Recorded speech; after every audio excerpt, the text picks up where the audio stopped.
O último clássico da fase de grupos do Paulistão tá vindo aí, uma vitória contra o São Paulo no Morumbi faria um bem danado ao Palmeiras. Então, bora analisar esse jogo.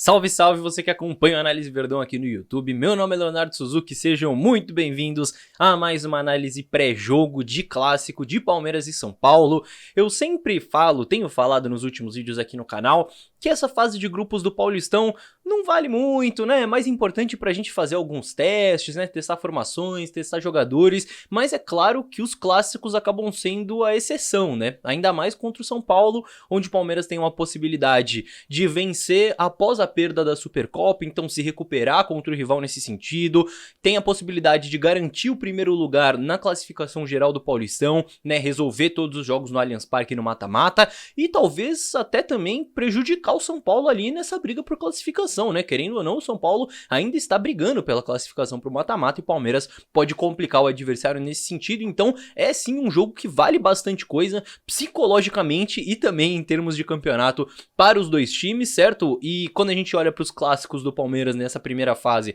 a gente tem um jogo bom contra o Santos, que o Palmeiras vence no Allianz Parque, uma boa atuação do Palmeiras, a gente tem a melhor atuação do ano contra o Corinthians, e aí aquele empate inacreditável, aquela entregada absurda por parte do Palmeiras, e agora a gente pode fechar esse ciclo de clássicos da primeira fase com uma boa vitória no Morumbi, seria show de bola, né, fechar pelo menos invicto em clássicos nessa primeira fase do Paulistão. Então vamos analisar tudo isso, e se você acredita na vitória, já começa deixando o likezinho aqui no vídeo, certo? Que é muito importante, me ajuda muito, e se quiser ver mais análises táticas que sempre tem por aqui, não esquece de se inscrever também para não perder nada. Então, começando pela parte do Palmeiras, a escalação tem uma dúvida bem importante levando em conta o que o Abel tem feito nos últimos jogos. A primeira alternativa de time tem o Richard Rios como titular nesse time que jogou contra o Mirassol, né, que venceu o Mirassol apesar de alguns problemas táticos que já foram abordados aqui neste canal inclusive. A segunda alternativa de time é o time que venceu a Portuguesa no último jogo, né, foi mais um teste que o Abel fez com o Caio Paulista no lugar do Richard Rios, mudando a formação para uma linha de 3 atrás com o Piquerez e o Endrick mais centralizado ali, mais próximo do centroavante. E é uma dúvida bem importante, né? Porque é uma mudança que mexe com a formação do time e que mexe, inclusive, com a função do melhor jogador do time, né? Do Endrick. Porque se joga o Richard Rios, a tendência é o Endrick atuar um pouco mais pela direita, né? Como foi contra o Mirassol, podendo vir pra dentro, se aproximar do Flaco Lopes, quando o Marcos Rocha ultrapassa ou quando um outro jogador abre por ali, geralmente o próprio Richard Rios, que joga por esse lado direito do meio campo. Então o Endrick tem uma função diferente.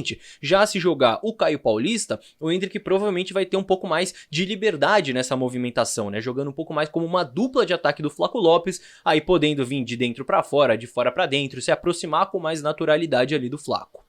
Mas assim, jogue onde jogar, é fato que a presença do Endrick é uma mudança enorme em relação ao time que perdeu a Supercopa para o São Paulo, né? O Endrick não conseguiu jogar na Supercopa por causa da seleção brasileira e só dele estar no time já é um baita reforço para esse segundo duelo contra o São Paulo, porque o Endrick, ele é um craque e ele é um cara que ajuda de uma maneira geral o time em construção, em criação e em finalização de jogadas. Ele é uma ameaça a mais aos zagueiros para preocupar ali os zagueiros, para movimentar a defesa do São Paulo, fora que ele já fez gol no Morumbi inclusive, então já é um baita reforço em relação ao time da Supercopa. E não só o Endrick, um outro jogador que também vai ser uma mudança em relação ao time titular da Supercopa e que também é uma baita adição para esse time do Palmeiras, é o Aníbal Moreno, porque ele só entrou no segundo tempo lá naquele jogo da Supercopa, né? A dupla titular foi Richard Rios e Zé Rafael, então acho que ter o Aníbal Moreno também vai ser uma baita adição a esse time, porque o Aníbal, ele não ajuda só defensivamente, vocês sabem que defensivamente ele é muito bom, tem um desarme muito bom, né? O famoso bote, rouba muita bola, mas ele também pode ajudar a solucionar um problema que o Palmeiras teve naquele jogo contra o São Paulo, que era construir por dentro, porque o Palmeiras criou boas chances, né, principalmente por fora, pelos lados do campo, né, chegando no fundo, principalmente com o Mike, mas por dentro o São Paulo conseguiu se fechar bem, e o Aníbal pode ajudar nisso.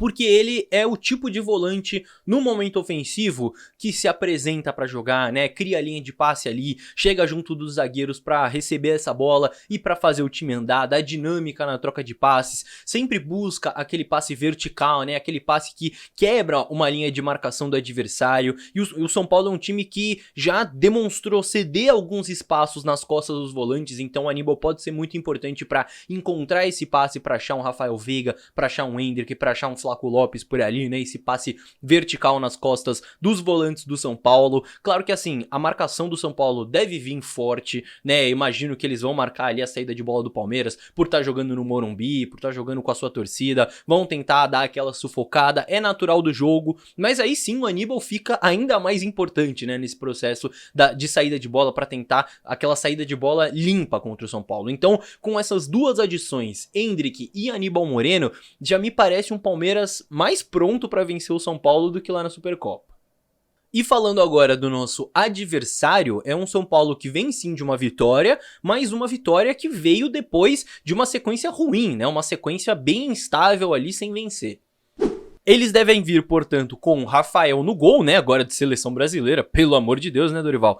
Igor Vinícius na lateral direita, Diego Costa ou Ferrarese ao lado do Arboleda e o Wellington na lateral esquerda. Pablo Maia e Alisson são uma dupla de volantes ali bem conhecida já, com o Lucas Moura por dentro, Ferreirinha e o Wellington Rato pelos lados, enquanto o Luciano está lá na frente. Então é um time que vem com dois laterais bem ofensivos, né, se jogar de fato o Wellington com o Igor Vinícius, são laterais de chegar à linha de fundo, de empurrar esses pontas pra dentro, né? Então, ao mesmo tempo que eles ganham uma profundidade ali pelos lados, eles cedem espaços nas costas também desses laterais, então é um ponto interessante. É uma dupla de volantes que faz o time andar, e é muito interessante a gente ficar de olho nisso, e saber marcar bem essa dupla de Pablo Maia e Alisson, porque é muito importante essa dupla pra construção do São Paulo, pra manter esse ritmo, né? Tentar sufocar o adversário, e o Lucas Moura, claro, é o principal destaque tecnicamente falando, jogando ali por dentro, até porque eles estão sem o Caleri, como deu pra ver na escalação. Caleri está suspenso, não enfrenta o Palmeiras. Então, por um lado, eles ganham em movimentação ali na frente, né? Ganham talvez em imprevisibilidade, né? Fica um time com movimentações um pouco mais imprevisíveis, né? Com o Luciano sendo um camisa 9 mais móvel por ali, mas eles perdem também, claro, no poder de finalização do Caleri e também num jogo mais direto, né? Que é muito forte com o Caleri. O São Paulo, desde sempre, quando não consegue sair jogando, busca esse jogo direto com o Caleri, porque ele é bom nessa primeira bola, e o São Paulo não vai ter isso.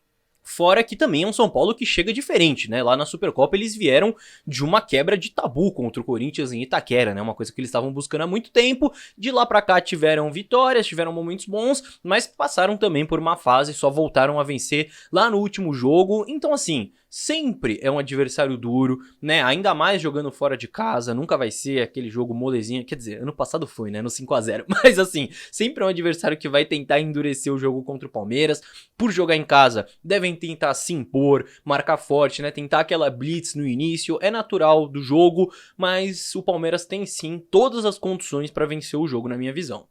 E é por isso que eu fiz sim a minha apostinha lá na KTO, é isso mesmo, porque a odd estava muito boa, 1.9 para Palmeiras ou empate devolve a aposta. O que isso significa? Significa que se o Palmeiras vencer, eu coloquei 10 lá e aí vem lucro pra conta nessa odd de 1.9. Se empatar, a KTO devolve os meus 10 pra eu apostar no próximo jogo e fica elas por elas. Então tudo certo, tô torcendo aí, estou confiando para o Palmeiras não perder lá no Morumbi, certo? E pra vitória, claro, né? Isso porque a KTO é patrocinadora deste vídeo e você pode aproveitar também essa parceria usando o cupom VERDÃO lá na KTO para garantir 20% de bônus no seu primeiro depósito, certo, meus amigos? É só acessar o primeiro link aqui da descrição que já tá facinho para você garantir o seu bônus por lá e poder fazer a sua fezinha também, certo, meus amigos? E lembrando, sem propaganda enganosa por aqui, né? É pra se divertir, pra fazer aquela fezinha no Palmeiras ou em qualquer outro time que você quiser. Como eu sempre falo, nada de apostar o dinheiro do aluguel, hein? Mas enfim, apostando ou não, eu quero saber o palpite de vocês aqui nos comentários para esse jogo, certo, meus amigos? Mandem aqui embaixo o que vocês estão esperando, o que vocês acharam da análise, o que vocês esperam para esse jogo. Participem, que eu sempre leio todos os comentários. E claro, você que chegou até o final do vídeo, não custa nada você, antes de sair, deixar o seu likezinho, né? Você já vai rolar aí para baixo para comentar? Aproveita e para no meio para deixar o seu like, porque é muito importante. E se quiser ver mais análises táticas que saem quase todo dia por aqui, inscreva-se, que em breve chegaremos aí aos 100 mil inscritos e eu vou colocar a plaquinha no meu cenário, então inscreva-se para ajudar a gente. Fechou, meus amigos? No mais é isso, muito obrigado pela companhia de todos, vejo vocês no próximo vídeo. Tchau, tchau!